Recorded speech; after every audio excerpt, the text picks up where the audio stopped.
Hello दोस्तों, स्वागत है आपका अपनी YouTube channel Rohit Goswami law classes में। आज मैं आपको कराने वाला हूं एलएलबी थर्ड ईयर। सेम है आपका फिफ्थ। एक्ट है आपका BNSS या CRPC। कोड है आपका 5006 या 5002। आज का जो क्वेश्चन है क्वेश्चन नंबर 11 है और वेरी वेरी इंपॉर्टेंट है। जैसा कि आपको पता है, मैं सिर्फ वही क्वेश्चन कराता हूं जो आपके लिए बहुत ज्यादा महत्वपूर्ण होते हैं। अब बात आती है कंफ्यूजन को लेकर।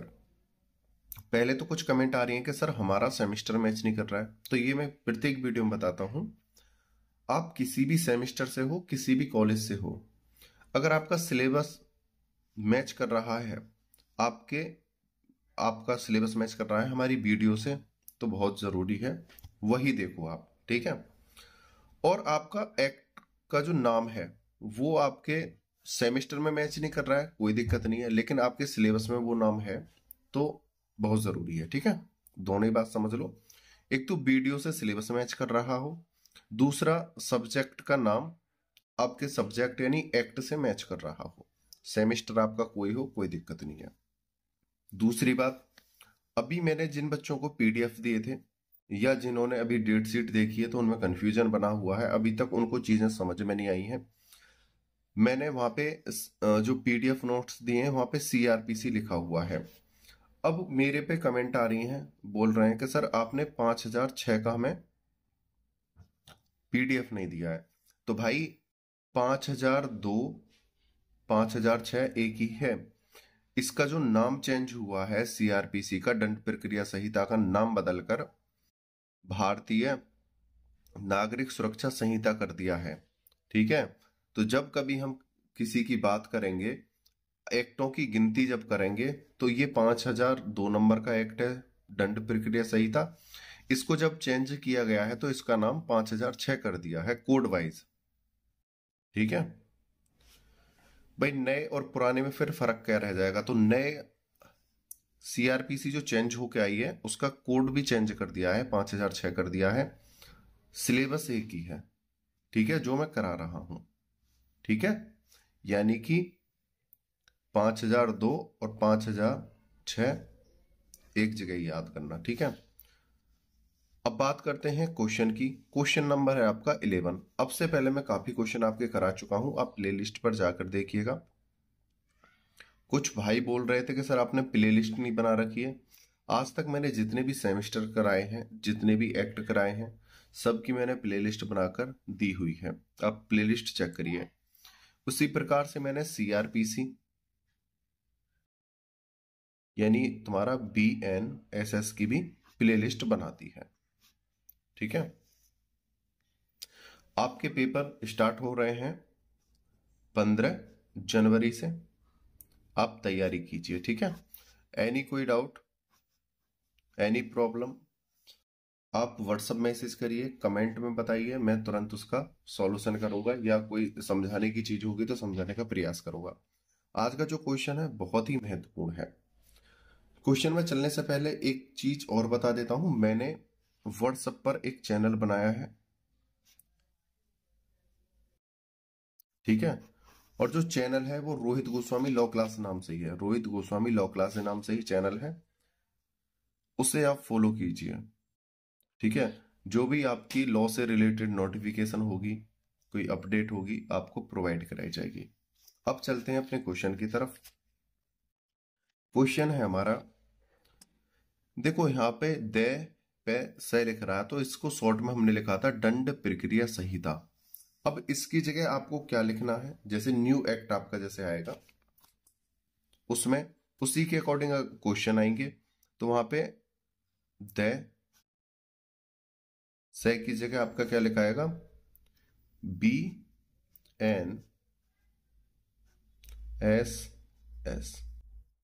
ये बता इसलिए रहा हूं कि क्योंकि कमेंट आ रही हैं व्हाट्सएप पर भी और वैसे भी छोटी छोटी चीजें भी समझानी पड़ रही हैं बार बार, तो फिर दोबारा बता रहा हूं। तो दंड प्रक्रिया संहिता की जगह इसका जो कोड है 5002 है, इसका नाम चेंज हुआ है बस। ठीक है। BNSS कर दिया है और थोड़ा सा सेक्शनों को ऊपर नीचे कर दिया है, थोड़े से अपडेट कर दिए हैं। तो आपका ये लिख के आएगा पेपर में इसकी जगह। ठीक है। ये नहीं आएगा लिखा हुआ। दंड प्रक्रिया संहिता में दिए गए वारंट मामलों के विचारण संबंधी सामान्य उपबंधों का संक्षिप्त विवरण कीजिए, वर्णन कीजिए, विवरण कीजिए। ठीक है, आपका पहला क्वेश्चन इस प्रकार से आ सकता है। दूसरा,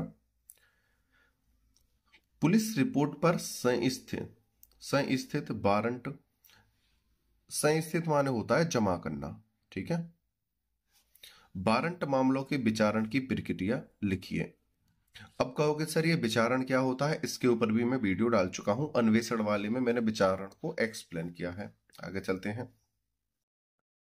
परिवाद मामले में मजिस्ट्रेट द्वारा अपनाई जाने वाली प्रक्रिया का संक्षेप में वर्णन कीजिए। परिवाद मामलों में कौन सी प्रक्रिया अपनाई जाती है उसका वर्णन कीजिए।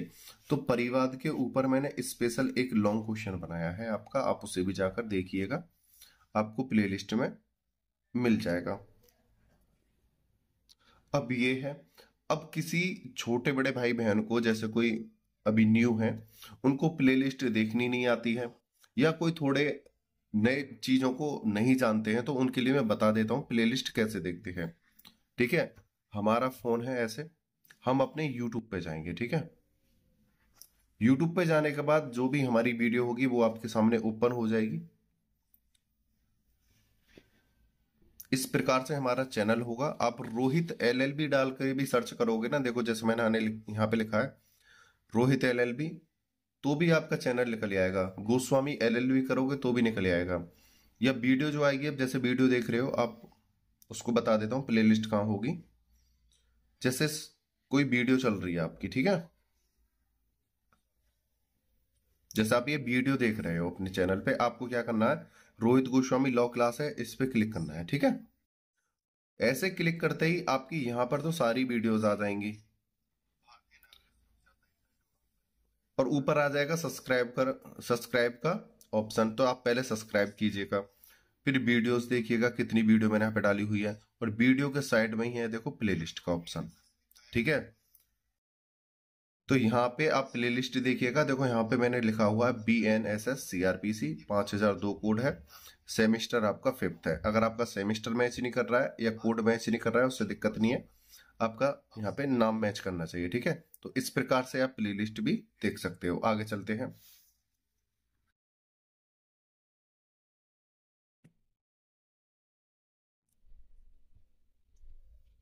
दंड प्रक्रिया संहिता की धारा 261 से 273, देखो ये जो धारा है BNSS की है। दंड प्रक्रिया संहिता की धारा की जगह हम क्या पढ़ेंगे, BNSS यानी भारतीय नागरिक सुरक्षा संहिता की धारा 261 से 273। मैंने देखो दोनों ही कवर कराए हैं आपको। ठीक है, तक के वारंट मामलों के विचारण की प्रक्रिया का उल्लेख किया गया है। तो यहां पर बोला है जो हमारी CRPC है, CRPC कोड है आपका 5002। बार बार समझाना पड़ रहा है, बता रहा हूं आपको। ठीक है, 238 से 250 तक आपके वारंट के मामले में बात है, वारंट मामले। ठीक है, 238 से 250 तक वारंट मामले की बात कही गई है। अब आपका जो न्यू नाम बना है, किसका, CRPC का न्यू नाम बना है BNSS, इसके अंदर 261 से 273 तक वारंट मामले की बात की करी गई है। यानी कि बात का मतलब है वारंट मामले के बारे में हमें नॉलेज दी गई है, प्रावधान जो है वो बताए गए हैं। ठीक है, आगे चलते हैं।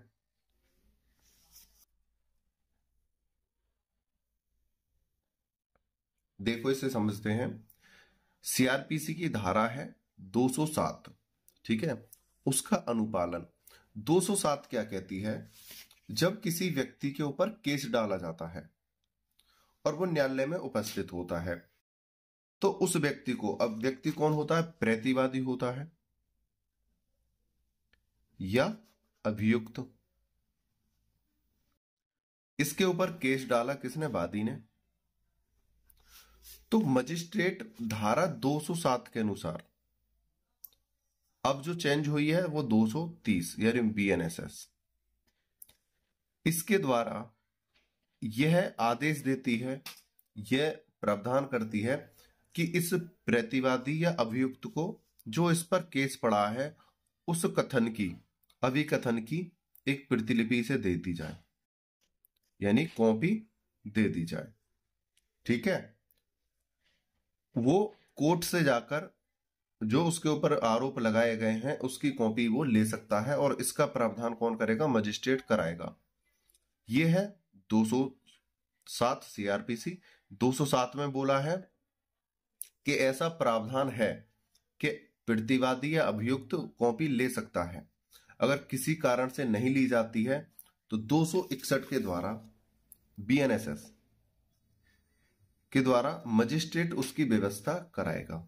उम्मीद करता हूं चीजें समझ में आ रही होंगी। आगे चलते हैं। समझाना इसलिए पड़ रहा है क्योंकि आपके सारे डाउट क्लियर हो जाएं डीपली। ठीक है, जब पुलिस रिपोर्ट पर संस्थित किसी वारंट मामले में उपस्थित विचारण के प्रारंभ में मजिस्ट्रेट के समक्ष उपस्थित होता है। देखो इस चीज को समझते हैं अब प्यार से। जब पुलिस रिपोर्ट पर जमा किसी वारंट मामले में, पुलिस है,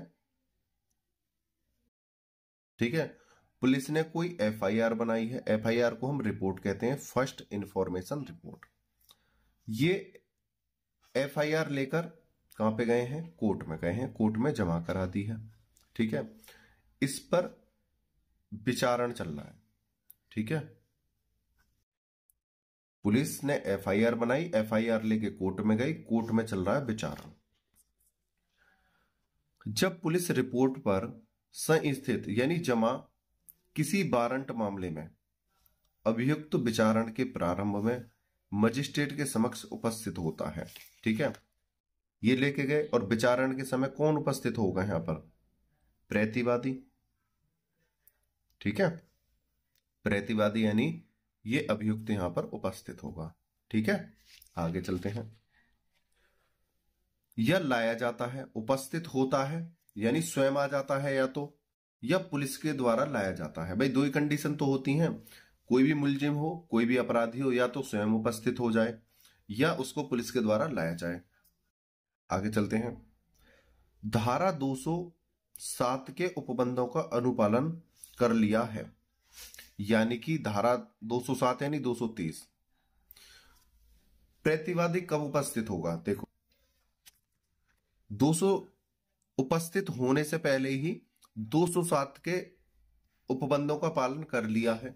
जैसे अब बात बताता हूं आपको, 2 पॉइंट हैं इसमें। पॉइंट नंबर 1, जैसे वादी ने प्रतिवादी के ऊपर केस डाला, ठीक है, और प्रतिवादी को पता चल जाए कि मेरे ऊपर केस डला है। भाई बहुत सी परिस्थिति ऐसी होती हैं, स्वयं पता चल जाती है कि इस प्रकार का लड़ाई झगड़ा है, प्रक्रियाएं होती हैं, पुलिस आ रही है, जांच पड़ताल कर रही है, तो उसे पता चल गई है, या एक सम्मन के द्वारा पता चलता है, लेकिन उसे पता चल गया है प्रतिवादी को, अभियुक्त को। ठीक है, अब ये स्वयं जाके अपने वकील से बात करें कि मेरे ऊपर इस प्रकार का केस पड़ा है, आप उसमें कुछ कार्रवाई कीजिए। तो ये वकील जो है यहां से जो है कोर्ट से जाकर उसकी कॉपी ले सकता है, कॉपी करा सकता है, क्योंकि हमें सीआरपीसी 207 और बीएनएसएस 230 हमें ये आदेश देती है, या हमें थोड़े निर्देश देती है, या छूट देती है, या हमारा ये अधिकार है कि आप वहां से कॉपी ले लो। ठीक है, अब ये कॉपी ले ली, अब आगे चलते हैं। किसके अनुसार? 207 या 230 के उपबंधों का अनुपालन कर लिया है। धारा 207 यानी 230, अभियुक्त को पुलिस रिपोर्ट, प्रथम सूचना रिपोर्ट एवं अन्य आवश्यक दस्तावेजों की प्रतिलिपियां दिए जाने के बारे में प्रावधान करती है। पुलिस भी देगी उसे दस्तावेज। भाई अगर जो उसके ऊपर एफआईआर है, पुलिस भी उसकी एक कॉपी उसे प्रोवाइड कराएगी। ठीक है, कोर्ट से भी वो अगर कागज निकलवाना चाहे तो कोर्ट से भी कागज निकलवा सकता है। यदि ऐसी प्रतिलिपियां नहीं दी गई है तो मजिस्ट्रेट उसे ऐसी प्रतिलिपियां दिलाने की व्यवस्था करेगा। समझ रहे हो मेरी बातों को? और मजिस्ट्रेट किसके द्वारा दिलवाएगा? धारा 261 के द्वारा ये प्रावधान करती है। ठीक है, धारा 207 के स्वयं प्रतिवादी या तो पुलिस के द्वारा प्राप्त कर ले या कोर्ट से जाकर कॉपी करा ले वकील के जरिए। ठीक है, अगर किसी कारण से पुलिस रिपोर्ट नहीं देती है या मजिस्ट्रेट के जो न्यायालय हैं उससे अगर कॉपी नहीं निकल पाती है या कोई देता नहीं है, तो 261 के द्वारा मजिस्ट्रेट ऐसी व्यवस्था कराएगा और उसे कॉपी दिलवाएगा। आगे चलते हैं। देखो, उम्मीद करता हूं ये बात आपको समझ में आई होगी। आगे चलते हैं। अभियुक्त को कब उन्मोचित किया जाएगा? देखो, उन्मोचित का मतलब होता है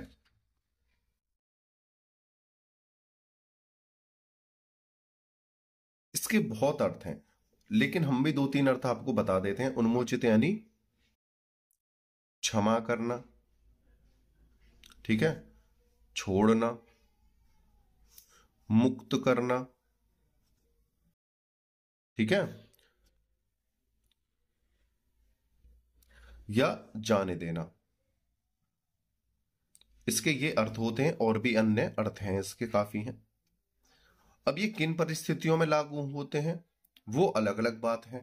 क्षमा करना, छोड़ना, मुक्त करना, जाने देना, ये अलग अलग कंडीशन में लागू हो सकते हैं।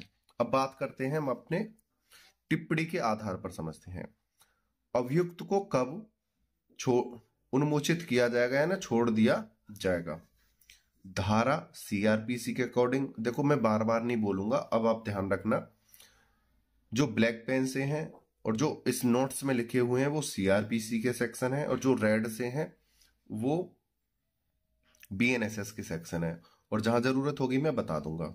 ठीक है, यदि धारा 173 के अधीन पुलिस रिपोर्ट और उसके साथ भेजी गई दस्तावेजों पर विचार कर लेने पर और अभियुक्त की ऐसी परीक्षा यदि कोई हो जैसी मजिस्ट्रेट आवश्यक समझे कर लेने पर, और अभियोजन तथा अभियुक्त को सुनवाई का अवसर देने के पश्चात मजिस्ट्रेट अभियुक्त के विरुद्ध आरोप को निराधार समझता है तो उसे उन्मोचित कर देगा और ऐसा करने के अपने कारण लेखबद्ध करेगा। इसको अच्छे से एक्सप्लेन करते हैं। ये सारी चीज आपको कहानी की तरह याद हो जाएगी अभी 1 मिनट में। देखो,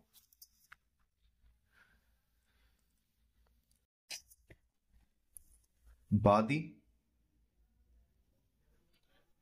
प्रतिवादी, ठीक है, प्रतिवादी को ही अभियुक्त कहते हैं। ठीक है, इसने इसके ऊपर केस डाला, ये नॉर्मल चीज है, ये तो आप सब जानते हो।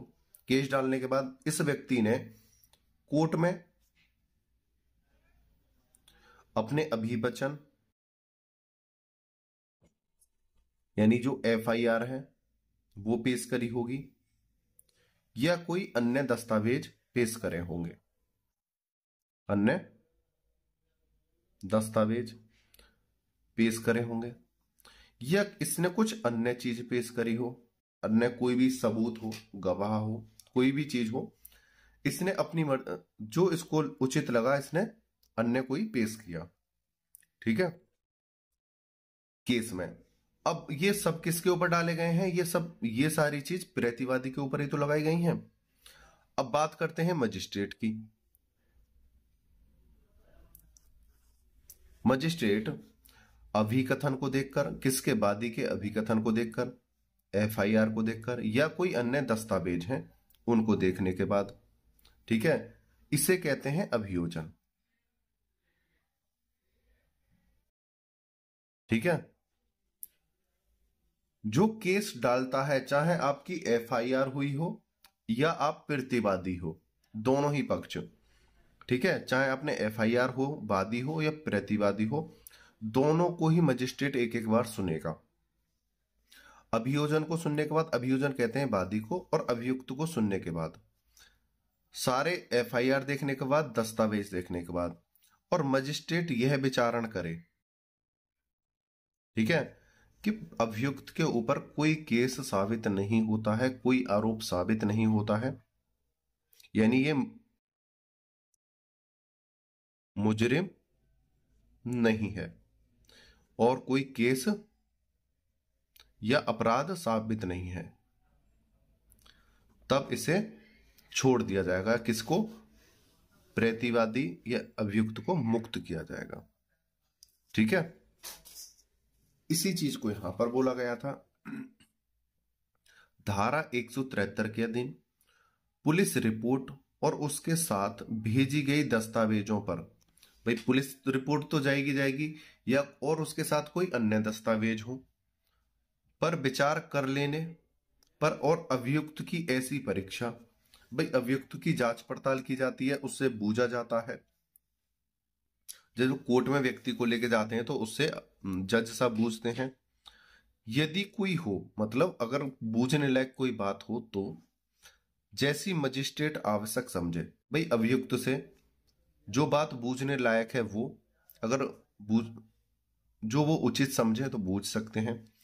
कर लेने पर और अभियोजन यानी वादी तथा अभियुक्त प्रतिवादी को सुनवाई का अवसर देने के पश्चात, अभियोजन वादी और अभियुक्त प्रतिवादी दोनों को सुनने का मौका देने के बाद कि भाई तुम दोनों पहले अपनी अपनी बात यहां पे रख दो, आप सुना दो मुझे। ठीक है, मजिस्ट्रेट अभियुक्त के विरुद्ध आरोप को निराधार समझता है कि भाई जो अभियुक्त है जिसके ऊपर आरोप लगाया गया है उस पर कोई आरोप साबित नहीं होता है, तो उसे उन्मोचित यानी मुक्त कर देगा और ऐसा करने के अपने कारण लेखबद्ध करेगा।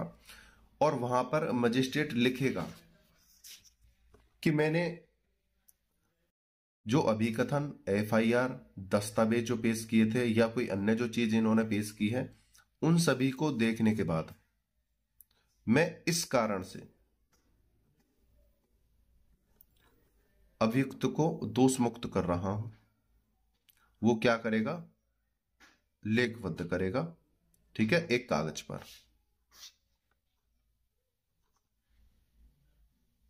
इसी में एक आपका केस दिया हुआ है, स्वराज सिंह अहलावत बनाम स्टेट ऑफ उत्तर प्रदेश। देखो एक चीज और बता दूं, जो स्टेट केस होते हैं उसमें एफआईआर होती है, जो स्टेट केस नहीं होते हैं उसमें एफआईआर नहीं होती है। ठीक है, तो केस दो प्रकार के होते हैं, पहले भी बता चुका हूं और बता रहा हूं। देखो केस कैसे, आप जब जाओगे कोर्ट में या आप जब भी अपनी किताबों में पढ़ोगे तो कैसे होंगे, जैसे कोई भी नाम हो, ए बनाम स्टेट ऑफ यूपी, हरियाणा, जो भी हो आपका है ना, या दिल्ली, चलो यूपी हरियाणा ही कर लो। ठीक है, एक तो ये है, तो इसका मतलब समझ लेना स्टेट ऑफ, तो यहां पर क्या है, एफआईआर द्वारा केस गया है कोर्ट में, किसके ऊपर? इसके ऊपर। तो ये कौन है? यहां पे मुलजिम है। ठीक है, दूसरा केस होता है जैसे दो पक्षों की लड़ाई हुई है, ए पक्ष और बी पक्ष का आपस में विवाद हुआ है। ठीक है, ए ने बी के ऊपर, देखो इसी से समझो, यहां पर एफआईआर हो गई है, यहां पर कौन होगा? बी होगा। ठीक है, बी ने किसके ऊपर एफआईआर करा दी? ए के ऊपर। लेकिन ए के ऊपर जब केस हुआ तो ए ने अपने बचाव के लिए एफआईआर कराने की कोशिश करी थाने में जाके, तो इसकी एफआईआर को स्वीकार नहीं करा, तो ये कोर्ट में जाएगा सीधे मजिस्ट्रेट के पास। ठीक है, मजिस्ट्रेट के पास जाएगा, तो ये जो ए है तो इसका जो केस बनेगा वो बनेगा ए बनाम, किसके ऊपर गिरा है इसने? बी के ऊपर, कि जो बी है इसने मेरे ऊपर झूठा आरोप लगाया है और इसने ही उल्टा मुझे मारा था, ये तो जाके पैसे के दम पर या किसी भी कारण से एफआईआर इसकी एक्सेप्ट हो गई है और इसने खुद मुझे मारा था या मेरी संपत्ति हड़पी है या कोई अन्य कारण हो केस का। इस प्रकार से दो केस होते हैं, एक स्टेट केस होते हैं और एक ये सादा केस। आगे चलते हैं, तो ये कौन सा है? एफआईआर वाला केस है उत्तर प्रदेश का। इस मामले में ये जो केस है, उच्चतम न्यायालय द्वारा यह अभी निर्धारित किया गया है कि उन्मोचन के मामलों में, उन्मोचन यानी माफी के मामलों में, छोड़ने के मामलों में, जब हम किसी अभियुक्त को, प्रतिवादी को छोड़ते हैं, मामलों में मजिस्ट्रेट को यह देखना चाहिए कि उपलब्ध अभिलेख के आधार, पर क्या अभियुक्त द्वारा कोई अपराध कारित किया जाना परिलक्षित होता है, यानी साबित होता है। यदि अभियुक्त अभिलेख यदि अभिलेख से यह प्रतीत होता है कि अभियुक्त के विरुद्ध किसी अपराध के कारित किए जाने का आधार है, चाहे वो संदेहास्पद ही क्यों न हो, तो अभियुक्त को उन्मोचित नहीं किया जाना चाहिए। जैसा कि मैंने अभी पीछे बताया था आपको, क्या बताया था, एक बार उसी पेज को आपको दिखाता हूं। वादी ने केस घेरा था, केस उसका अभिकथन जो किया था उसमें एफआईआर हुई और यह अन्य दस्तावेज उसने पेश किए थे कोर्ट में। ठीक है, किसके खिलाफ? प्रतिवादी या अभियुक्त के खिलाफ। मजिस्ट्रेट ने विचारण किया किसके ऊपर? इन सभी के ऊपर। एफआईआर देखी, दस्तावेज देखे, या कोई अन्य चीज उसने जो पेश करी थी वो देखी। उसके बाद अच्छे से देखने के बाद जो मुजरिम नहीं है ये उसने साबित कर दिया। किसने? मजिस्ट्रेट ने। तो उसको क्या कर दिया था? छोड़ दिया था। ठीक है, और कह दिया था कि ये मुजरिम नहीं है। तो उस बात को मजिस्ट्रेट क्या करेगा? उसके कारण को, ये किस कारण से मुलजिम नहीं है या मुजरिम नहीं है, तो वो लिखेगा, अभियुक्त के बारे में लेखबद्ध करेगा और अब एक कागज पर लिख देगा।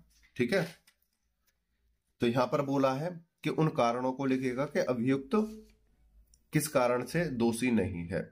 लेकिन इस केस में बोला है कि यदि आप कोई कागज देख रहे हो, एफआईआर देख रहे हो, और उसमें कोई पॉइंट ऐसा है जिससे वो दोषी साबित होता है, और अच्छे से देखने के बाद, तो आप उसे छोड़ोगे नहीं। किसको? दोषी को।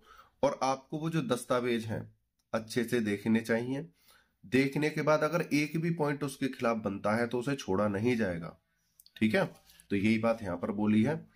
अभियुक्त के विरुद्ध किसी अपराध के कारित किए जाने का आधार है, चाहे वो संदेहास्पद ही क्यों ना हो। अपराध तो छोड़ो, अगर संदेह भी हो रहा है ना, शक हो रहा है, तो अभियुक्त को उन्मोचित नहीं किया जाना चाहिए। ये नहीं है कि अपराध साबित हो रहा है, शक भी उत्पन्न हो रहा है ना, तब भी नहीं छोड़ा जाएगा। तो ये किस केस में बोला था? सौराठ सिंह इलाहाबाद बनाम स्टेट ऑफ उत्तर प्रदेश में उच्चतम न्यायालय ने, कि शक के दायरे पर भी उस व्यक्ति को नहीं छोड़ा जाएगा। लेकिन आपका शक भी सही जा रहा है कि भाई इस प्रकार का कोई केस नहीं बनता है, ये दोष मुक्त किया जाना चाहिए, तभी आप उसे छोड़ दोगे। अगर संदेह भी है ना, तब भी आप उसे नहीं छोड़ोगे। आगे चलते हैं।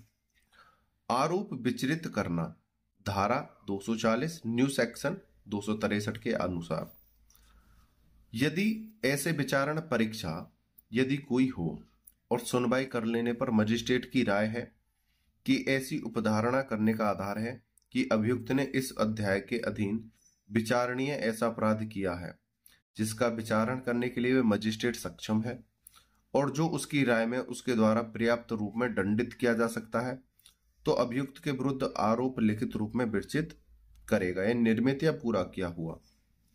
इसको समझाता हूं। ये आपके सेक्शन की लैंग्वेज है, जो आपके पास एक्ट होगा ना, उसकी लैंग्वेज है। तो यहां पर क्या बोल रहे हैं? ये अभिकथन, एफआईआर या अन्य दस्तावेज देखने के बाद प्लस अन्य कोई चीज है, यहां पे मैंने लिख दिया है, इन सभी को देखने के बाद या संदेह होता है, शक जिसे बोलते हैं, उसके आधार पर अगर कोई भी सबूत मिलता है, ठीक है, तो जो अभियुक्त है उसे छोड़ा नहीं जाएगा। ठीक है, और उसे क्या है? जेल भेज दिया जाएगा। ठीक है, और उसे किस कारण से जेल भेजा गया है उसको भी लेखबद्ध किया जाएगा। भाई ये तो वादी के द्वारा दस्तावेज पेश किए गए हैं। अब जो मजिस्ट्रेट उसे जेल भेजेगा अपनी तरफ से भी तो कुछ लिखेगा, तो वो मजिस्ट्रेट उसे लेखबद्ध करेगा कि इसे किस कारण से भेजा है, कि एफआईआर में कोई पॉइंट बनता है, दस्तावेज के आधार पर कोई पॉइंट बनता है, या संदेह मतलब शक के आधार पर इसे जेल भेजा गया है। ठीक है, वो पॉइंट वहां पर लिखेगा। आगे चलते हैं। तब वह आरोप अभियुक्त को पढ़कर सुनाया और समझाया जाएगा और उससे पूछा जाएगा कि वह उस अपराध का जिसका आरोप लगाया गया है दोषी है, दोषी होने का अभिभाग करता है या विचारण किए जाने का दावा करता है। जब उसके ऊपर दोष साबित कर दिया जाएगा, ठीक है, आगे चलते हैं अगले पेज में।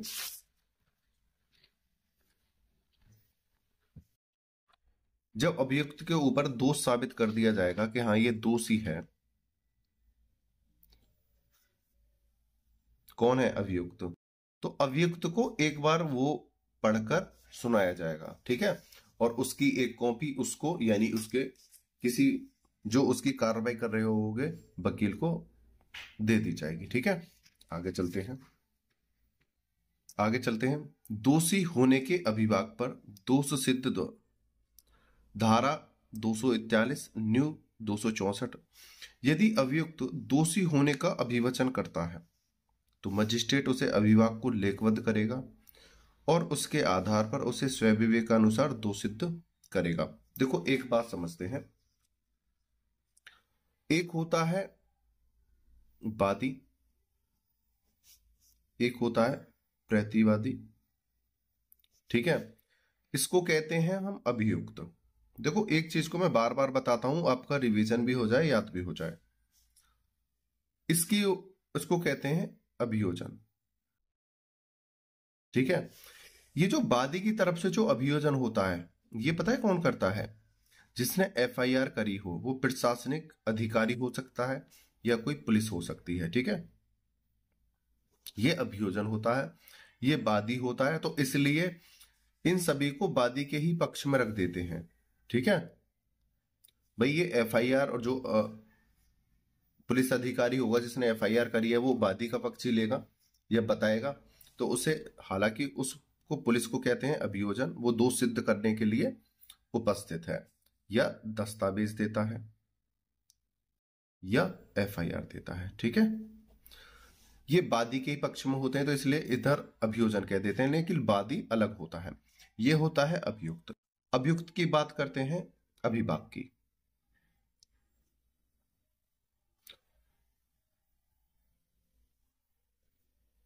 अभिभाग यानी स्वीकार। जैसे ही अभियोजन यानी पुलिस अधिकारी ने या वादी ने कोई दस्तावेज दिए, उसके आधार पर बताया कि इसने इस प्रकार का अपराध किया है, प्रतिवादी यानी अभियुक्त वो स्वीकार कर ले, अभिभाग कर ले कि हाँ मैंने इस प्रकार का अपराध किया था, तो जो मजिस्ट्रेट होता है जो इन दोनों के केस को देख रहा होता है, ठीक है, वो इसे दोष सिद्ध करेगा और इसे क्या करेगा, लेखबद्ध, ठीक है। और कुछ केस ऐसे होते हैं, मैंने बोला है कुछ केस ऐसे होते हैं जिसमें अभियुक्त अभिभाग कर लेता है, स्वीकार कर लेता है अपराध को, तो उसे थोड़ा कम सजा दी जाती है, ठीक है, कि भाई इसने चलो स्वीकार कर लिया है और इसका अपराध इतना ज्यादा नहीं है तो उसे थोड़ी हल्की सजा दे दी जाती है उसकी सत्यता के आधार पर। आगे चलते हैं। अभियोजन के लिए साक्ष्य धारा 242 न्यू है 265 के अनुसार, यदि अभियुक्त अभिवचन करने से इंकार करता है या अभिवचन नहीं करता है या विचारण किए जाने का दावा करता है या मजिस्ट्रेट को धारा 241 के अधीन दोष सिद्ध नहीं करता है, तो वह मजिस्ट्रेट साक्ष्यों की परीक्षा के लिए तारीख नियत करेगा। पहले तो आप यहां पर मजिस्ट्रेट यहां पर उसको कर लेना, ठीक है। अब एक चीज बता देता हूं, यहां पर बोला गया है, जैसा कि हम कह रहे थे, जो भी दस्तावेज या एफआईआर होगी उसके लिए अभियुक्त जो है अभिभाग करेगा यानी स्वीकार करेगा। अगर वो स्वीकार करने से मना करता है, क्या करता है, मना करता है कि मैंने इस प्रकार का अपराध नहीं किया है और केस का विचारण कीजिए, मतलब केस को आगे चलवाइए, ठीक है, तो उस स्थिति में जो मजिस्ट्रेट है क्या करेगा वो बताया है, धारा 241 के अधीन दोष सिद्ध नहीं करता है तो मजिस्ट्रेट साक्ष्यों की परीक्षा के लिए तारीख नियत करेगा। भाई इन्होंने एफआईआर दी या जो भी दस्तावेज दिए और यहां पर जो प्रतिवादी पक्ष था उसने अभिकथन यानी स्वीकार करने से मना कर दिया, मजिस्ट्रेट ने उसे कोई भी प्रकार का दोष नहीं दिया है, मतलब दोषी नहीं साबित किया है, ना ही उसे मुक्त किया है। ठीक है, अब उसके लिए वो एक नियत तारीख निश्चित कर देगा कि आप दोनों पक्ष आइए, वादी और प्रतिवादी दोनों पक्ष आइए उस तारीख को आपकी सुनवाई होगी। दूसरा, मजिस्ट्रेट अभियोजन यानी केस जारी के लिए। अभियोजन मैंने बताया है जो पुलिस या कोई अन्य अधिकारी जो उसे साबित करने के लिए कोई भी दस्तावेज पेश करता है। ठीक है, आगे चलते हैं। मजिस्ट्रेट अभियोजन के आवेदन पर उसके साक्षियों में से किसी को हाजिर होने या दस्तावेजों या अन्य चीज पेश करने का निर्देश देने वाले समन जारी कर सकता है। अब यहां पर वादी की बात करते हैं। वादी के पास समन जारी करेगा कि आप अपने तरफ से उसे दोषी साबित करने के लिए साक्ष्य प्रस्तुत करो, या अगर वो तारीख पर कंटिन्यू जा रहे हैं, उसके संज्ञान में है, तो सम्मन नहीं जाएगा, तो इनसे बोलेगा आप दस्तावेज पेश करो, एविडेंस दो। ठीक है, और इसी प्रकार से इनसे बोलेगा कि आप भी दस्तावेज या एविडेंस दो। ठीक है, आगे चलते हैं। ऐसी नियत तारीख पर तीसरा पॉइंट है, जो तारीख निश्चित की गई है कि आप इस तारीख पर आइए और अपने कागज दीजिए। ऐसी नियत तारीख पर मजिस्ट्रेट ऐसे सब साक्ष्य लेने के लिए अग्रसर होगा जो अभियोजन के समर्थन में पेश किया जाता है। अभियोजन मतलब होता है उसे दोषी साबित करने के लिए जो दस्तावेज दिए जाते हैं, परंतु मजिस्ट्रेट किसी साक्षी की प्रति परीक्षा तब तक के लिए जब तक कि अन्य साक्षी या साक्ष्यों की परीक्षा ना कर ली जाती है स्थगित करने की अनुज्ञा दे सकेगा, या किसी साक्षी को अतिरिक्त परीक्षा के लिए पुनः बुला सकेगा।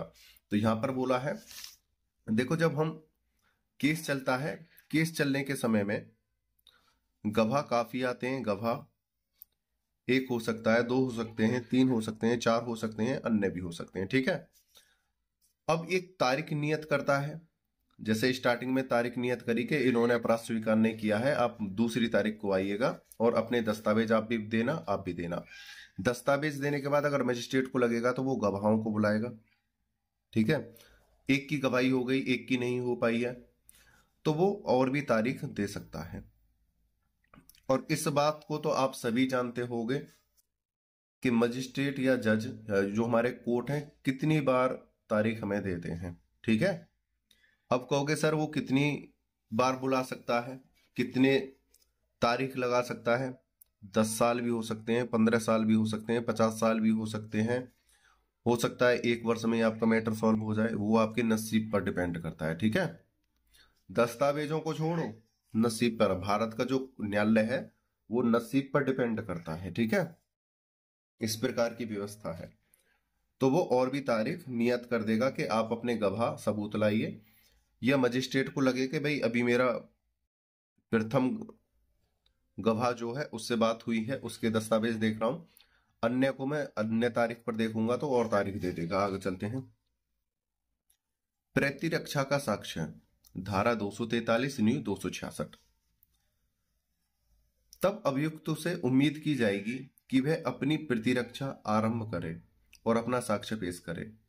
यदि अभियुक्त कोई लिखित कथन देता है तो मजिस्ट्रेट उसे अभिलेख में फाइल करेगा। फिर आगे जैसा कि इनको बोला है कि अपने दस्तावेज या साक्ष्य प्रस्तुत करो, जब ये प्रस्तुत कर देंगे तो इसको भी आदेश देता है कि आप भी अपने दस्तावेज और साक्ष्य प्रस्तुत करो अपनी बेगुनाही साबित करने के लिए। और जैसे ही प्रतिवादी यानी अभियुक्त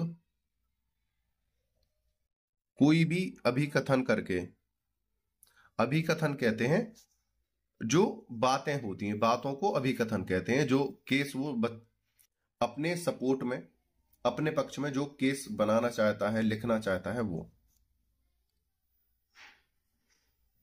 अभिकथन, अभिवचन कह लो, अभिकथन कह लो। ठीक है, उनको पेश करेगा।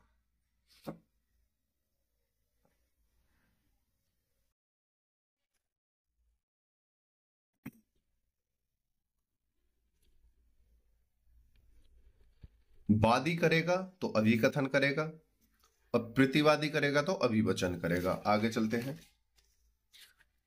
जो भी ये अभिवचन करे उसे मजिस्ट्रेट लेखबद्ध करेगा फाइल में या जमा कर लेगा। दूसरा, यदि अभियुक्त अपनी प्रतिरक्षा आरंभ करने के बाद मजिस्ट्रेट से आवेदन करता है कि वे परीक्षा या प्रतिरक्षा के या कोई दस्तावेज या अन्य चीज पेश करने के प्रयोजन से हाजिर होने के लिए किसी को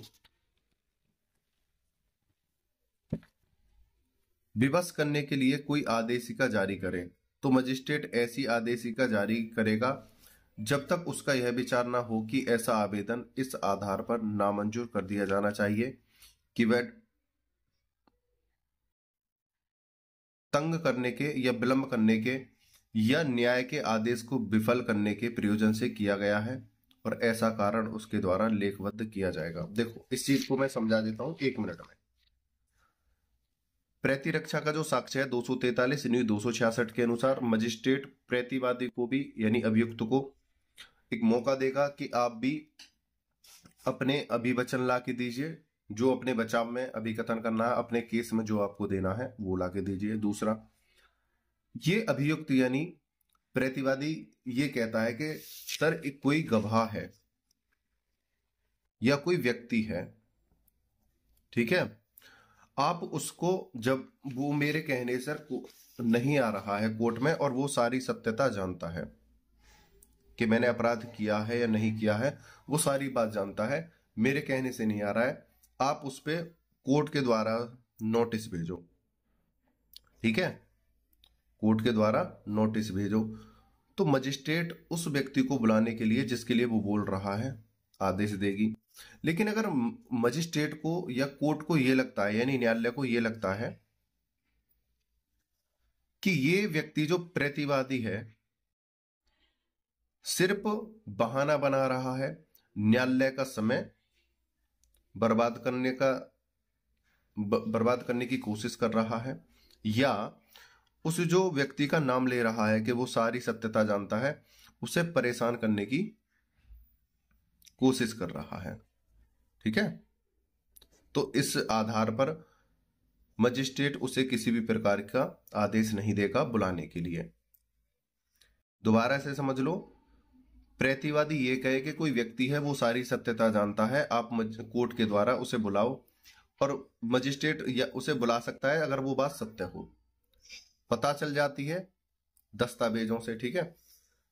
लेकिन मजिस्ट्रेट को ये लगे कि ये न्यायालय का समय बर्बाद करने की कोशिश कर रहा है या जिस व्यक्ति का नाम ले रहा है उसे परेशान करना चाहता है, तो उससे इनकार कर देगा। परंतु जब अपनी प्रतिरक्षा प्रारंभ करने के पूर्व अभियुक्त ने किसी साक्षी की प्रतिपरीक्षा कर ली है या उसे प्रतिपरीक्षा करने का अवसर मिल चुका है, तब ऐसी साक्षी को हाजिर होने के लिए इस धारा के अधीन तब तक विवश नहीं किया जाएगा जब तक कि मजिस्ट्रेट का समाधान नहीं हो जाता है कि ऐसा करना न्याय के प्रयोजनों के लिए आवश्यक है। दूसरी बात, ये जो प्रतिवादी है, जो अभियुक्त है,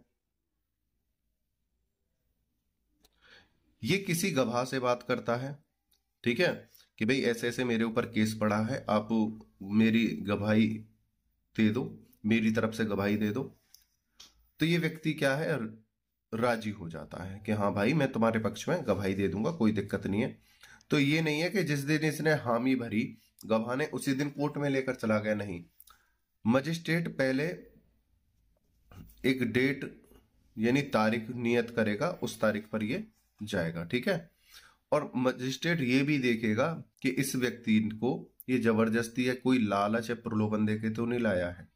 अगर लालच या प्रलोभन देके लाया गया साक्षी है तो साक्षी पर भी कार्रवाई की जा सकती है, ठीक है। आगे चलते हैं, बात करते हैं यहाँ पे सिर्फ इतनी कि राजी हो जाता है तो मजिस्ट्रेट के सामने तारीख मांगी जाएगी कि सर गवाह आने को तैयार है, आप हमें समय बता दो, तो मजिस्ट्रेट फिर एक तारीख दे देगा। मजिस्ट्रेट उपधारा 2 के अधीन किसी आवेदन पर किसी साक्षी को समन करने के पूर्व यह अपेक्षा कर सकता है कि विचारण के प्रयोजन के लिए हाजिर होने में उस साक्षी द्वारा किए जाने वाले उचित व्यय न्यायालय में जमा कर दिए जाएं। यानी कि जिस साक्षी के यानी जो गवाह है उसके ऊपर जब समन किया जाएगा तो ये है कि जो समन के जो खर्चे होते हैं उसको जमा कर दिए जाएं या न्यायालय के जो खर्चे हैं वो जमा कर दिए जाएं। उसको कौन जमा करेगा? उसकी तरफ से अभियुक्त। आगे चलते हैं। पुलिस रिपोर्ट से भिन्न आधार पर जमा मामले यानी संस्थित मामले। अभियोजन का साक्ष्य धारा 244 न्यू 267 के द्वारा।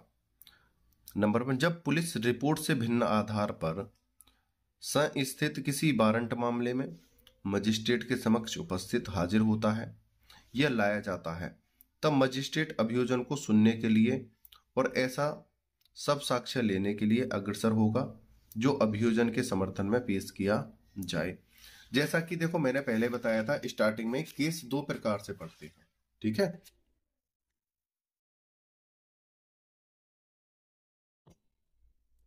जब एक तो होता है एफआईआर केस, तो यहां पर बोला है जो केस बिना एफआईआर का हो, जो डायरेक्ट मजिस्ट्रेट के पास जाए, ठीक है, जो डायरेक्ट मजिस्ट्रेट के पास जाए, उस केस में क्या है, बिना पुलिस रिपोर्ट से भिन्न आधार पर, मतलब पुलिस की रिपोर्ट नहीं है, डायरेक्ट कोई वादी या प्रतिवादी पक्ष से कोई आया है, ठीक है। हालांकि अक्सर प्रतिवादी पक्ष ही आता है यहां पे ज्यादातर इन केसों में।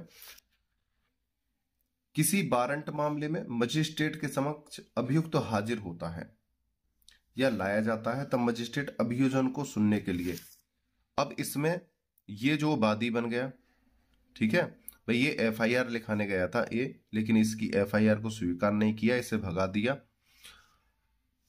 तो ये मजिस्ट्रेट के पास जाएगा। मजिस्ट्रेट के पास जाने के बाद बी को मजिस्ट्रेट बुलाएगा, ठीक है, तो इसको भी वही अधिकार दिए जाएंगे जैसा कि इस वाले को दिए थे अभियुक्त को, ठीक है, कि आप अपने बचाव के लिए जो कर सकते हो वो करिए, ठीक है।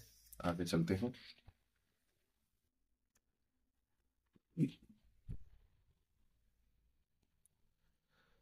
अभियुक्त को कब उन्मोचित किया जाएगा यानी कब छोड़ा जाएगा?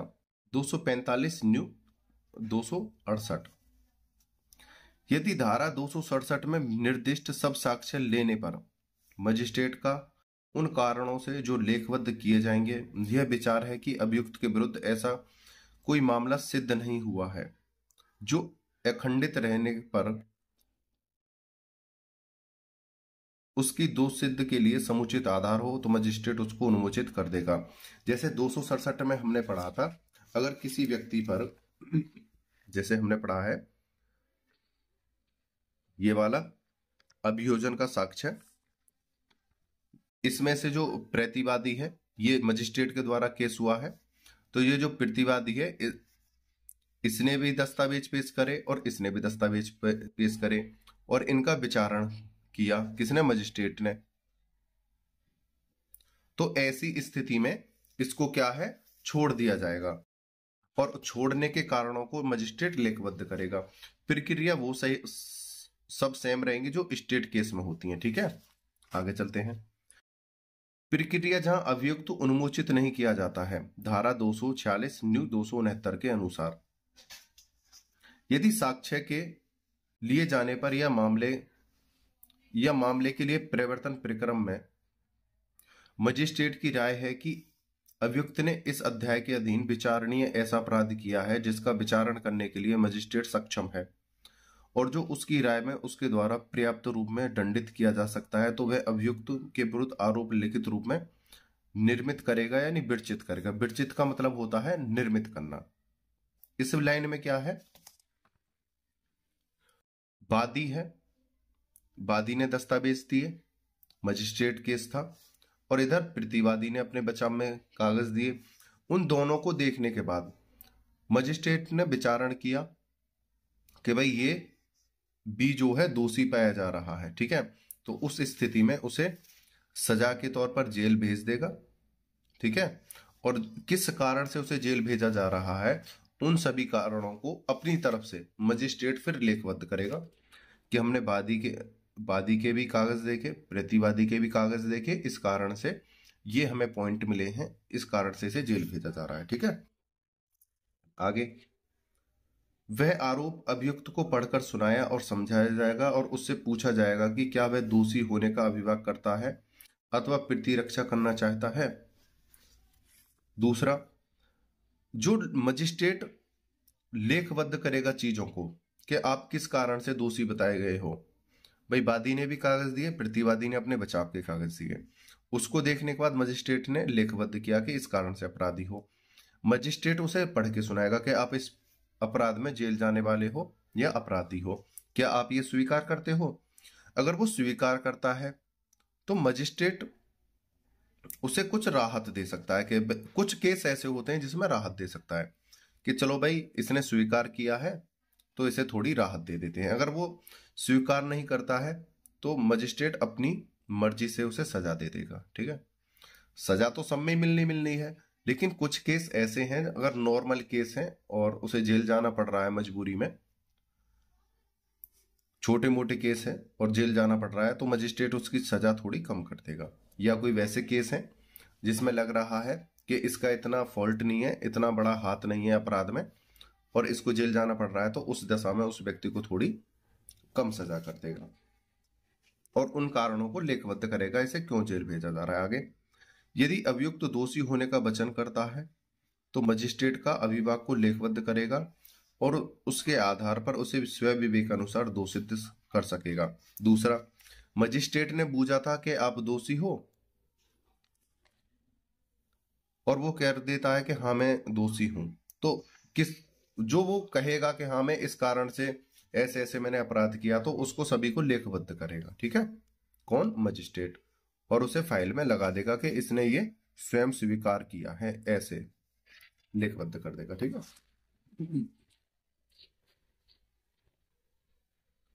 यदि अभियुक्त अभिवचन करने से इनकार करता है या अभिवचन नहीं करता है या अभियुक्त को उपधारा 1 के अधीन दोष सिद्ध नहीं किया जाता है, तो उससे पूछा जाएगा कि वह मामले की अग्नि सुनवाई के आरंभ में या यदि मजिस्ट्रेट उन कारणों से जो लेखबद्ध किए जाएंगे ऐसा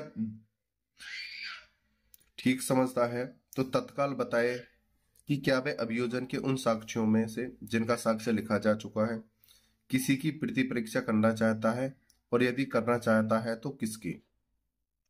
अब इसमें एक चीज देखते हैं, जैसे वादी ने कोई केस डाला, ठीक है, इसे समझा देता हूं।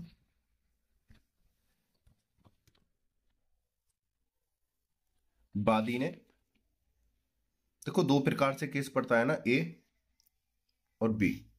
ठीक है, इसने केस घेरा, ये होते हैं बनाम केस। ठीक है, ए ने बी के ऊपर घेरा केस, ये है वादी, ये प्रतिवादी। ठीक है, इसने जो केस बनाया था उसे मजिस्ट्रेट ने स्वीकार कर लिया, लेकिन कुछ पॉइंट उसमें बनते थे कि हाँ इस प्रकार से स्वीकार किया जा सकता है केस को, लेकिन जो प्रतिवादी है इस प्रकार का अपराध नहीं है उसमें कि उसे जेल भेजा जाए। ठीक है, तो मजिस्ट्रेट इस वादी को एक बार फिर मौका देगा कि आप उन साक्ष्यों को लेके आओ जो इसे दोषी बताते हैं। ठीक है, ये नहीं है कि आपने जो केस दिया है हम उसी के आधार पर इसे हम जेल भेज दें, नहीं, ऐसा नहीं है। हम प्रतिवादी को जेल नहीं भेजेंगे, आपको हम अगली तारीख दे रहे हैं, अपने साक्ष्यों को लेके आओ। ठीक है, तो इस व्यक्ति को जेल नहीं भेजा जाएगा, जमानत पे छोड़ा जाएगा। ठीक है, हो सकता है फिर और भी अन्य तारीख मिल जाए, और तारीख मिल जाए, और तारीख मिल जाए, हो सकता है 10 वर्ष हो जाए इन्हीं सब चीजों में साबित करने में। ठीक है, आप सब जानते हो, तो यही बात यहां पर बोली गई है। तो उसे अपेक्षा की जाएगी कि वह मामले की अगली सुनवाई के आरंभ में या किसी, यदि मजिस्ट्रेट उन कारणों से जो लेखबद्ध किए जाएंगे ऐसा ठीक समझता है तो तत्काल बताए कि क्या वह अभियोजन के उन साक्ष्यों में से जिनका साक्ष्य लिखा जा चुका है किसी की प्रतिरक्षा करना चाहता है। ठीक है, और दूसरा, ये जो अभियुक्त है इससे बोला जाएगा कि गवाही हो गई है, आप उनकी किसी की जो गवाही हुई है उसके विपक्ष में आप कुछ कहना चाहोगे, जैसे साक्षी 1 की गवाही हो गई, 2 की गवाही हो गई, इसकी प्रति अभियुक्त के वकील को या अभियुक्त को दे दी गई, तो अभियुक्त से कहा जाएगा कि आप इसके बचाव में कुछ कहना चाहते हो। ठीक है, अगर वो कहना चाहेगा तो उन सब चीजों को लेखबद्ध किया जाएगा, इसकी बातों को भी और साक्ष्यों की बातों को भी। आगे चलते हैं, यदि वह कहता है कि वह ऐसा चाहता है तो उसके द्वारा नामित साक्ष्यों को पुनः बुलाया जाएगा और उस प्रति परीक्षा के और पुनः परीक्षा के पश्चात वो उन्मोचित दिए जाएंगे। दूसरी बात, अभी हमने बताया था कि साक्ष्यों को भाई केस के आधार पर इसे जेल नहीं भेजा जा रहा है। मजिस्ट्रेट कह रहा है अपने साक्षी प्रस्तुत करो, इसने एक साक्षी, दो साक्षी, तीन साक्षी, अन्य दस्तावेज जो पेश करने थे वो पेश करता रहा। मजिस्ट्रेट इससे कहता है अभियुक्त से कि साक्षियों ने गवाही दी है, आप उसके पक्ष में कुछ कहना चाहते हो या उसके बचाव में आप कुछ कहना चाहते हो। तो ये अभियुक्त जो है साक्षी बोलेंगे वो भी लेखबद्ध किया जाएगा, और अभियुक्त उसके बचाव में कुछ बोलेगा साक्षियों के बचाव में कि भाई साक्षियों ने जो कहा है उससे मुझे बचना है, तो उसको भी लेखबद्ध किया जाएगा। ठीक है, आगे चलते हैं। ये तब किया जाएगा जैसे अभियुक्त है, जब मजिस्ट्रेट अभियुक्त से बोले यानी वकील से बोले उसके से कि आप चाहते हो कि जिस व्यक्ति ने यहां पर गवाही दी थी क्या आप उसे बुलाना चाहते हो। जैसे एक व्यक्ति आया ए, वो इसे एमओ बना हुआ, आज एम आया गवाही देके चला गया। ठीक है, ठीक है। अब मजिस्ट्रेट ने बोला कि एम आया था आपके खिलाफ गवाही देके गया है, आप उसके पक्ष में कुछ कहना चाहते हो, और उसने जो गवाही दी है हमने वो लेखबद्ध कर दी है। ठीक है, अब अभियुक्त जो था उसने कहा कि हाँ उस गवाह को दोबारा बुलाओ, उस एम का हम डब्लू बनाएंगे। ठीक है, यानी कि हम देखेंगे एम कौन सी गवाही देके गया था, उसे कटघरे में बुलाओ। तो उसके कहने पर, अभियुक्त के कहने पर यानी अभियुक्त के वकील के कहने पर उसे कोर्ट में बुलाया जाएगा और उससे दोबारा से जो उसने पहले लेख दिया है, जो गवाही दी है, उसके आधार पर बात की जाएगी। आगे चलते हैं। यदि ये हो गया है, फिर अभियोजन के किन्हीं शेष साक्ष्यों का साक्ष्य लिया जाएगा और प्रति परीक्षा व पुनः परीक्षा के पश्चात वे सभी उन्मोचित कर दिए जाएंगे। इसी प्रकार से कोई एक गवाह है, दो है, तीन है, चार है, जितने भी गवाह हों एक बार गवाही दे गए, दोबारा से उन्हें कोर्ट में बुलाया गया। भाई दूसरा पक्ष भी तो बुलाएगा कि आप क्या गवाही दे के गए थे उस समय, अब आपने जो लिखवाया है उसके हम देखेंगे आपने क्या लिखवाया था। ठीक है, कोई बात नहीं। गवाही दोबारा से हो जाने के बाद, वकील से आमना सामना हो जाने के बाद दोबारा इनको मुक्त कर दिया जाएगा गवाहों को। ठीक है, लेकिन अगर ये गवाह किसी प्रलोभन या लालच की वजह से या द्वेष ईर्षा की वजह से झूठी गवाही देने को आते हैं तो इन पर भी कार्रवाई की जाएगी। प्रतिरक्षा का साक्ष्य धारा 247 न्यू सेक्शन 270 के अनुसार तब अभियुक्त से अपेक्षा की जाएगी कि वे अपनी प्रतिरक्षा आरंभ करे और अपना साक्ष्य पेश करे, और मामले को धारा 243 यानी 266 के उपबंध लागू होंगे।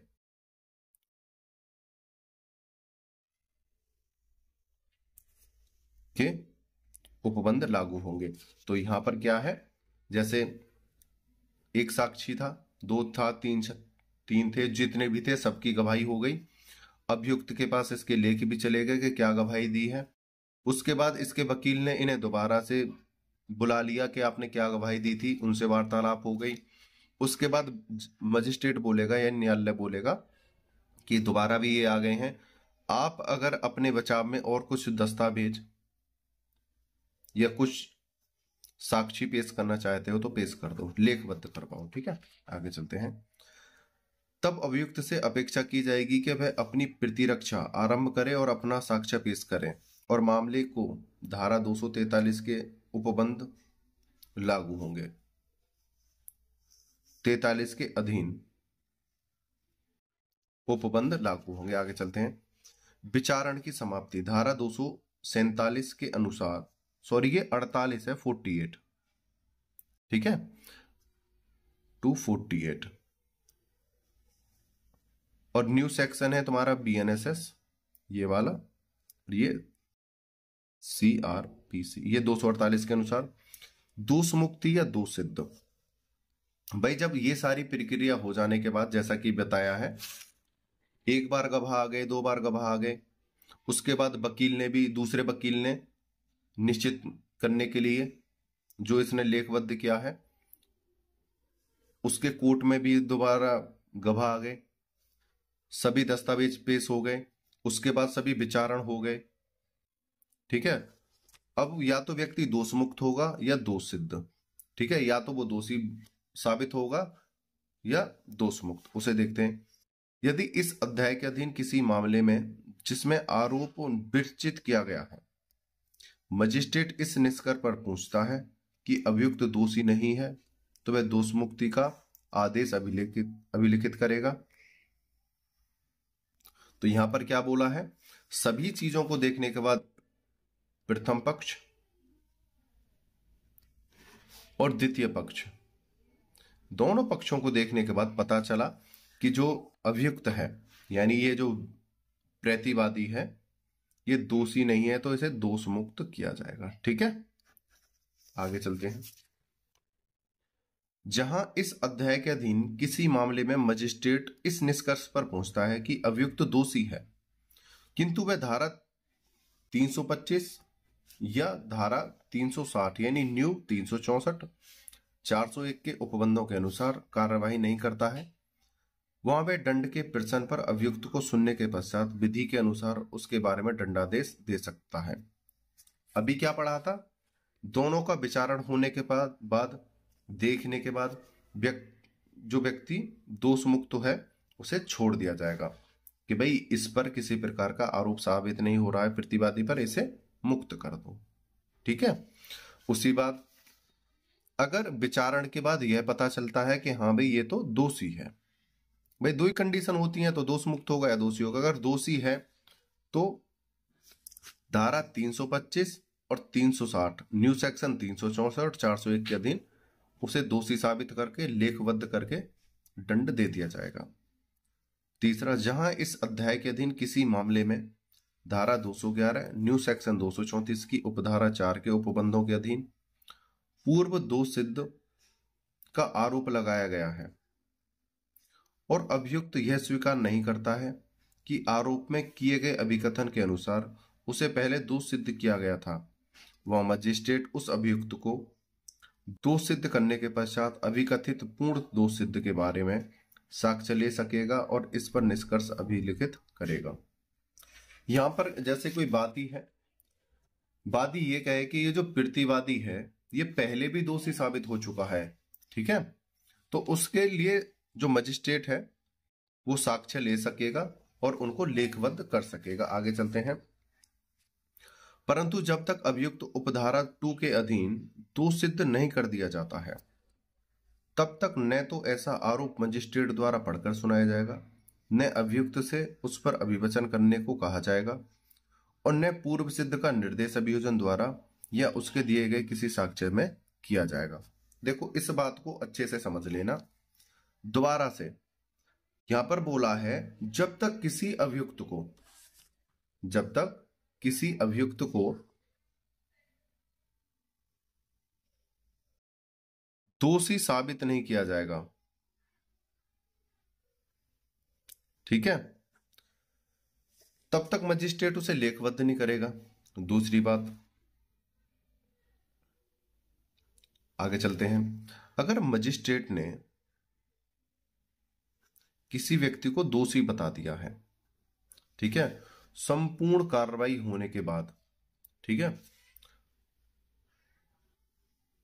दोषी बता दिया है, जब तक बिल्कुल अंतिम निर्णय नहीं होगा तब तक जो लेखबद्ध किया है मजिस्ट्रेट ने उसको, उस दोष को, उस अपराध के बारे में जो उसे मिला है, जो दंड उसे दिया है, वो अभियुक्त को पढ़कर नहीं सुनाया जाएगा। दोबारा से देख लो, जब तक अभियुक्त उपधारा 2 के अधीन दोष सिद्ध नहीं कर दिया जाता है, मतलब जब तक उसे दोषी साबित नहीं कर दिया जाएगा, तब तक न तो ऐसा आरोप मजिस्ट्रेट द्वारा पढ़कर सुनाया जाएगा, न अभियुक्त से उस पर अभिवचन करने को कहा जाएगा। अभिवचन का मतलब क्या है, देखो संपूर्ण कार्रवाई हो गई, ए पक्ष की तरफ से भी बी पक्ष की तरफ से भी, मजिस्ट्रेट निर्णय पर पहुंच गया, ठीक है, और उसे लेखबद्ध कर लिया कि भाई ये अब लेखबद्ध कर लिया, इसमें क्या है, इसमें जो भी चीज हो, अब ये मजिस्ट्रेट प्रतिवादी से पूछेगा इससे कि आपने इस प्रकार का अपराध किया है या नहीं किया है। इसमें जो सजा है इसने दुबका रखी है अभी, किसने, मजिस्ट्रेट ने, कि इसे क्या सजा दी जानी चाहिए। एक बार मजिस्ट्रेट फिर पूछता है लास्ट में, क्या आप इस अपराध को स्वीकार करते हो कि आपने ये अपराध किया था। हमारी तरफ से तो साबित हो गया है, हमारी तरफ से साबित हो गया है, एक बार आपसे पूछना चाहते हैं। तो जैसे प्रतिवादी जो है वो कहता है हाँ मैंने इस प्रकार का अपराध किया था, ठीक है। तो फिर जो मजिस्ट्रेट है, जो उसने लेखबद्ध कर रखी थी सजा, उसे सुनाएगा। उससे पहले नहीं सुना सकता है, न ही उसे खोल के दिखा सकता है। तो संपूर्ण क्वेश्चन का मतलब यही था। संपूर्ण केस में क्या है, वादी और प्रतिवादी, ये वाला पक्ष तो इसके ऊपर आरोप लगाएगा, ठीक है, और ये जो है अपने बचाव करेगा। मजिस्ट्रेट इसे भी मौका देगा, मजिस्ट्रेट इसे भी मौका देगा, ठीक है, कि आप आरोप लगाइए जितने आप लगा सकते हो, साक्षी दस्तावेज जो प्रूव करने हैं, आपको मौका दिया जा रहा है, आप अपने बचाव करो जितने आपके पास बचाव है। उसके बाद ये दोनों निर्णय पे पहुंचेंगे, दोनों के दस्तावेज, गवाह सबूत जो भी हैं, दोनों ही पक्ष प्रस्तुत कर सकते हैं, गवाह सबूत दस्तावेज। निर्णय पर पहुंचने के बाद दोष सिद्ध या दोष मुक्त पर पहुंचेंगे, कौन, दोनों ही पक्ष, कि किसको दोष सिद्ध किया गया है, दोष मुक्त। ये है इस क्वेश्चन का सार। उम्मीद करता हूं यह क्वेश्चन आपको अच्छे से समझ में आया होगा। मैंने समझाने की पूरी कोशिश की है, अगर कहीं कोई त्रुटि रह जाती है उसके लिए क्षमा प्रार्थी हूं। आपने वीडियो को अंत तक देखा है उसके लिए धन्यवाद। अगर किसी स्टूडेंट को हमारे पीडीएफ नोट्स चाहिए तो वो दिए हुए व्हाट्सएप पर मैसेज करके हमसे परचेज कर सकता है। आपने वीडियो को अंत तक देखा, मुझे अच्छे से सुना, उसके लिए धन्यवाद। टेक केयर, बाय बाय, जय हिंद, जय भारत।